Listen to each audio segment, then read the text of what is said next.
Bonsoir Louisa. Bonsoir Virginie. On ouvre ce journal avec la dernière consultation de l'UNICEF qui annonce qu'un enfant sur 5 ne mange pas 3 repas par jour. Ce mardi, l'étude menée par l'UNICEF auprès de 20 000 jeunes de 6 à 18 ans révèle de nouveaux chiffres. 22,8% des enfants mangent moins de 3 repas par jour, 11,9% mangent une fois par semaine viande, poisson ou œufs, 11% mangent seulement une fois par semaine fruits et légumes. Mais cette étude met aussi en avant le manque de protection et d'interaction sociale qui peuvent avoir de lourdes conséquences chez les jeunes.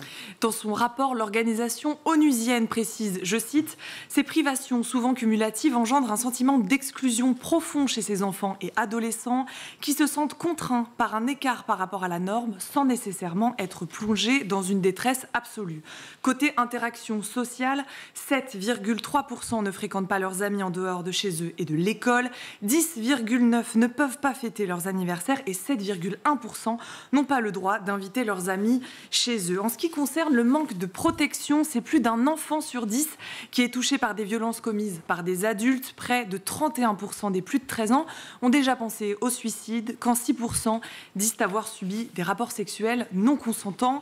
Demain aura lieu la journée internationale des droits de l'enfant. L'UNICEF demande au gouvernement d'agir et annonce la création d'un observatoire des droits de l'enfant.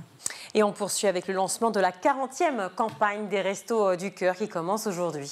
Et on s'en souvient, l'année dernière, les Restos du Cœur affichaient un déficit de 35 millions d'euros. Pas d'autre choix que de restreindre l'accès à l'aide alimentaire.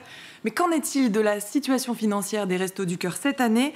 Yves Mérillon, porte-parole des Restos du Cœur, était ce matin sur France Info.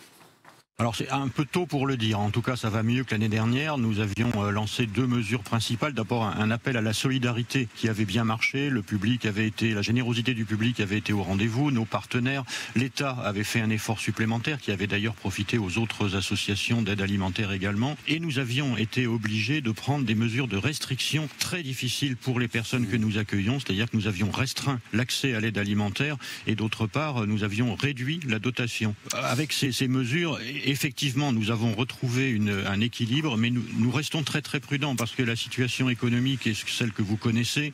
On parle de plans sociaux, on parle de beaucoup de difficultés. Si le chômage doit reprendre, si l'inflation repartait, il est certain que les personnes qui ont besoin de nous reviendraient très nombreuses à nos portes et que ça serait extrêmement difficile à continuer dans ces conditions-là. Yves Mérillon ajoute, je cite, « La moitié des personnes que nous accueillons ont moins de 25 ans et nous avons 128 000 bébés de moins de 3 ans. Nous voulons absolument tout faire pour que ces 128 000 bébés qui sont aujourd'hui au Resto du Cœur avec leurs parents ne soient plus, dans 20 ans, de jeunes adultes encore au Resto du Cœur. » L'objectif des Restos du Cœur cette année est donc de lutter contre la reproduction de la pauvreté de génération en génération. Pour faire un don, toutes les informations sont à retrouver sur le site restoducoeur.org. On se rend à Paris, au lycée Maurice Ravel, où le tribunal correctionnel a rendu son verdict suite aux menaces de mort qui avaient été proférées contre le proviseur. Une peine de 60 jours, amende d'un montant de 600 €, un stage de citoyenneté de 5 jours et 3 000 € de dommages et intérêts. Voici ce qu'a exigé le tribunal correctionnel au jeune homme de 27 ans. Pour rappel, le 28 février dernier, le proviseur avait demandé à une élève de retirer son voile dans l'enceinte de l'établissement. S'en est suivi des insultes sur les réseaux sociaux de la part de AA, ce jeune homme qui avait publié sur son compte X qu'il fallait, je cite, « brûler vif ». Le proviseur, le tribunal, précise que des jours de prison pourraient être requis en cas de non-paiement des amendes. Et ce lundi, 2 anciens élèves qui avaient désigné le professeur Samuel Paty au terroriste ont raconté à la cour d'assises spéciale de Paris à la fois leur motivation mais surtout leurs regrets. 2 des anciens collégiens ont témoigné de leurs regrets suite à la désignation du professeur auprès du terroriste pour la somme de 350 € en liquide. On voit un des 2 jeunes sur cette image prise par Le Parisien. Le premier, qui avait 14 ans au moment des faits, confie, je cite, « Sincèrement, je regrette, je ne vais pas vous mentir, j'ai fait une erreur alors que je pouvais l'arrêter. J'ai fait une erreur, je regrette, je m'excuse encore auprès de la famille. » Quant au second témoin, il a précisé ne pas réaliser ce qu'il était en train de faire. Les 2 témoins mineurs au moment des faits assurent n'avoir jamais eu connaissance des intentions du terroriste. On poursuit ce journal avec l'association Anticorps qui porte plainte contre le groupe de crèches privées People and Baby pour escroquerie et détournement de fonds publics. Le parquet de Paris a précisé qu'une enquête a été ouverte ce lundi 18 novembre suite à la plainte de l'association Anticorps contre le groupe People and Baby qui pointe du doigt, je cite, des faits d'escroquerie au préjudice d'une personne publique ou d'un organisme chargé d'une mission de service public, de détournement de fonds publics, d'abus de biens sociaux, d'abus de confiance, de complicité, de fraude fiscale potentiellement imputable aux crèches People and Baby. Cette plainte fait suite au livre enquête publié par le journaliste Victor Castaner intitulé une plainte fait suite au livre enquête Les Ogres publié par le journaliste Victor Castaner qui dénonce la maltraitance des enfants au sein des crèches privées et l'inaction des pouvoirs publics.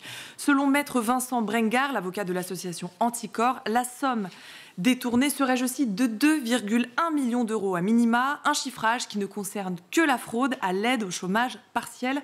Affaire à suivre donc. Et on termine ce journal avec l'inauguration de l'école de la cité scolaire internationale Jacques Chirac de Marseille qui aura lieu demain. Et on la voit en image au cœur du quartier Euroméditerranée à Marseille. Cette école cofinancée par la région Provence-Alpes-Côte d'Azur est tournée vers l'éducation internationale. Alors elle affiche une offre complète avec 4 classes de CP, 3 de CM1, un internat de 200 places, un lieu de restauration, un CDI, un pôle sportif et même une salle polyvalente.